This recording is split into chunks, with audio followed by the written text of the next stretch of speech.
Hi, this is Michelle Joyner. I chose to create an e-learning module that explores the concept of the hero's journey motif in literature and popular culture. The goal of the instruction is to introduce beginning creative writing students to the path of the hero's journey motif in myth and story. Studying the mythology of the classic hero is an incredibly fulfilling, entertaining, and valuable task that can unite and encourage community while also encouraging aspiring writers to explore and experiment with story and storytelling. The hero's journey motif appears in countless myths, stories, legends, books, and movies. Understanding the commonalities of this motif provides a deeper understanding of the structure of the stories we tell and the movies we love. The objectives for the course are as follows: define the hero's journey in fiction, explain the purpose of using this motif, and then identify the 12 stages of the hero's journey. So, in plain English, I wanted to share something that means a lot to me. My husband first introduced me to Joe Campbell and the motif many years ago. I've slowly developed a real fondness and appreciation for the man and the myth, so to speak, and have been excited to work on this module. I'd like to start with where the module itself actually ends and share a clip of Joe reading from his seminal work, The Hero with a Thousand Faces. It really explains the why of this project better than I ever could.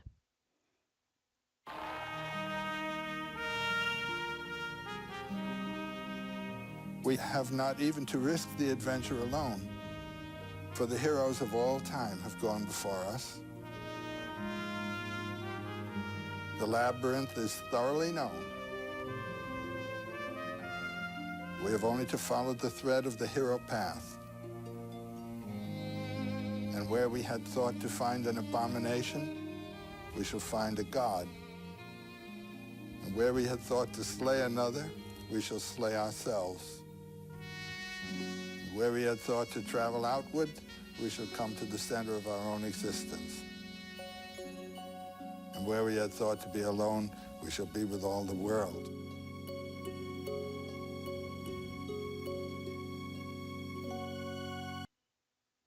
So to accomplish this really wonderful task, I used the IDTE model to plan the project.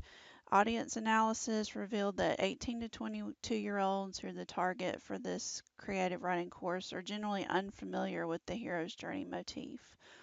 Further, the students don't understand why the motive is used or to what purpose. They don't recognize the stages, and they don't really understand the purpose of it or how it can enhance their human experience. So these digital natives who are brought up on iPhones and YouTube don't really take to just plain text on screen, so we want to make it as creative as we can. With the design, I started with sketching out my ideas on paper. I used this template where I could write notes and make sketches, and this really helps loosen up the ideas for me. Then I moved on to a PowerPoint slide, really worked on the storyboard and got it as detailed as I could. I did some dreaming, trying to stay grounded in what I could accomplish, but also exploring what Captivate could do. I really wanted to make this a beautiful module. So I began to do my framework in Captivate, and I decided to use things like knights and castles to give a warmer feel. In just a minute, you'll see one of my favorite aspects, which is a Star Wars type opening crawl that I use to really get people entertained and engaged. And I just think that that makes it a lot more interesting and valuable to the student if they can be pulled in from the beginning. So here's the module itself. Starts out with some music and just some really basic information about the hero's journey and a little bit of background music just to get the mood set. And we're going to look at the objectives again. Just listed those out here. And then coming up next is the Star Wars crawl that I mentioned.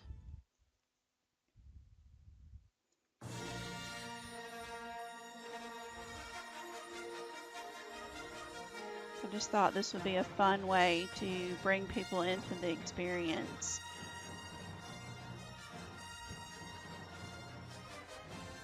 So that's really fun. I enjoyed doing that, creating that crawl in PowerPoint and then recording it into this little theater backdrop.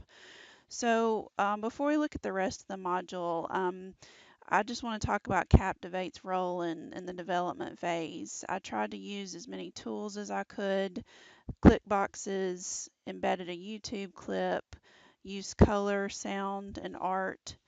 Um, I want to quickly cover the rest of IDTE. I'm going to implement this on SCORM Cloud.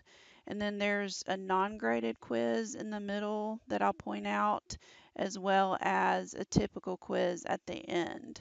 So just to go over some of the content, got trying to avoid cognitive overload, but I do have some text that there's no time limit, so the student will be able to read as much as they need to. I've got the hero's journey map laid out here so that the students can pause the screen. Now this is an interactive. Each step of the journey has a square. The student clicks on the step and it gives just a really small bite-sized bit of information. So this is just an example of how that interactive activity works to keep the student engaged, give them the information that they need. This is a widget that I use from Captivate. The screen looks a lot different in SCORM Cloud. That's one thing I didn't like about it, but I like this. This is called an accordion fold. I liked being able to have the student click and use the interactivity there. This is the non-graded quiz. Use some rollover captions here, asking students to choose what they think might have used a classic motif, and you can see the green answer there is considered correct, but they can still read about the other things. This is the YouTube clip that I've embedded here to talk about another aspect, the anti-hero. So I'm going to let that play just for a second and then I think we'll most go people on. would say that Travis Bickle is neither a hero nor a villain, but an anti-hero. And that's something that was really popular in the 1970s, and all of those great anti-heroes of that era I love very much. Um, he is somebody who is not conscious to himself. So that was just a little snippet that the entire YouTube clip will be available. Then we have the graded quiz. So we'll just go through that really quickly. Again, trying to use colorful backgrounds to keep the theme going, to keep the students' interest, um, perhaps allow them to associate thoughts that they need to remember with the images that sort of fit in with the concept of the hero and adventure. So we get the results of the quiz. And then we're going to move on Heroes of to all time have gone before us. that is where the actual clip that was at the beginning of this presentation plays. There'll be a slideshow of heroic figures that will play over while the clip is playing, the audio clip from Joseph Campbell is playing. I think it's really moving. We end on the picture of the earth to symbolize the way that this hero story can bring everyone together. This is the assignment that will be given to the students, explaining that they can use different Word or PowerPoint picto chart to make their own hero's journey. And I've just given a sample here of what they could do. And then we join Joseph Campbell again. Just a little more music to finish it out. Lists of books, recommended reading, credits for the music. I'm really pleased with what I was able to create after a pretty rough start with Captivate. I really enjoyed the creative challenge of making my vision appear in spite of the limitations that I felt. I think learners will genuinely enjoy the module and will truly learn something that's meaningful and that they can carry it with them into everyday life. So thank you very much for your attention. Goodbye.